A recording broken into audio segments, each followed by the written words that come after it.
امریکی صدر کا یہ ڈیل کر لے بھئی تو وہ ماما لگنا پیا. ایران کو شکست دینا ان کے بس کا روگ نہیں. چودھری غلام حسین صاحب، میں جو ہے چشتی صاحب کے پاس جانے سے پہلے آپ ابھی تک جو 5 دن کا آپ نے دیکھا، اس میں کوئی دو رائے نہیں ہے کہ ایران کی طرف سے اتنا سرپرائز اٹیک اسرائیل کی طرف سے ہونے کے باوجود جو جواب انہوں نے دیا ہے اور وہ دے رہے ہیں، اور جس طرح ابھی چشتی صاحب نے بتایا کہ ایک اسٹیٹ آف پینک کے اندر اسرائیل موجود ہے، اسی وجہ سے وہ دہائیاں دے رہا ہے، ہر جگہ کے اوپر ہاہاکار کر رہا ہے، جی ہم مر جائیں گے تو پھر ہمیں ویسٹرن ورلڈ پہنچے گی، پھر امریکہ ہماری مدد کو آئے گا.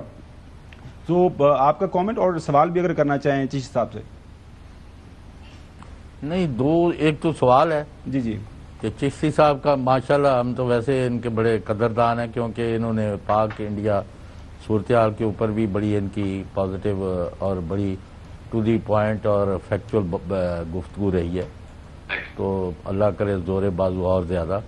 ہیونگ سیڈ دس، یعنی ایران سے تو کوئی توقع ہی نہیں کر رہا تھا کہ اسرائیل اور اس کے پیچھے سارا یورپ امریکہ کھڑا ہو اور وہ اپنی بے سر و سامانی، یعنی ان دی سینس کہ ان کے پاس ایئر پاور یا ایئر فورس جو ہے وہ موجود نہیں ہے، اور گراؤنڈ فورسز بھی.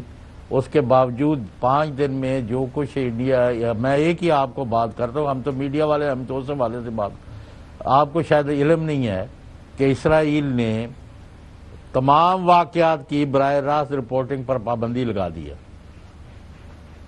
اس سے آپ اندازہ لگا لیں کہ کس لیول پر ڈیمیج اور ڈسٹرکشن جو ہے وہ اسرائیلی شہروں کا اور ان کی ملٹری انسٹالیشنز کا اور ان کا باقی جو وائٹل ان کے ایسٹس ہیں ان کا نقصان ہو رہا ہے.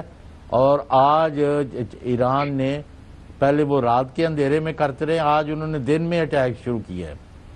تو وہ جس حد تک ایران کر رہا ہے، hats off to its response. اور میں سمجھتا ہوں کہ یہ سونر اور لیٹر اسرائیل اور اس کے جو بیکرز اور پشرز ہیں ان کو اپنی پالیسی کو ری کنسیڈر کرنا ہوگا اور ایران کی شرطوں پر معاملات کرنے پڑیں گے.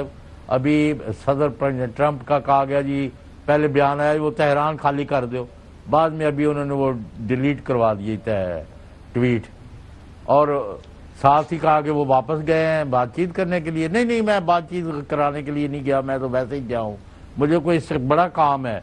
وہ فرینچ پریزیڈنٹ جو ہے اس کی بےعزتی کر دی ہے.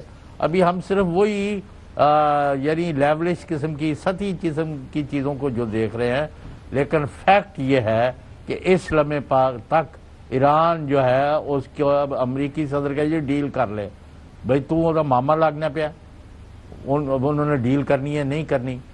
تو they are facing it and they are also forcing their way through. تو I have no doubt Iran کو شکست دینا ان کے بس کا روگ نہیں ہے. اچھا چشتی صاحب، جو سب سے عام سوال چوہدری صاحب جس کی طرف اشارہ کر رہے ہیں، اقوام متحدہ میں ایرانی جو مندوب ہیں انہوں نے بھی یہی بات کی کہ ہمارے اوپر جنگ مسلط کی گئی ہے، کیا آپشن ہے، ہم کیا کر سکتے ہیں؟ سنیے. The US forces supported Israeli aggression.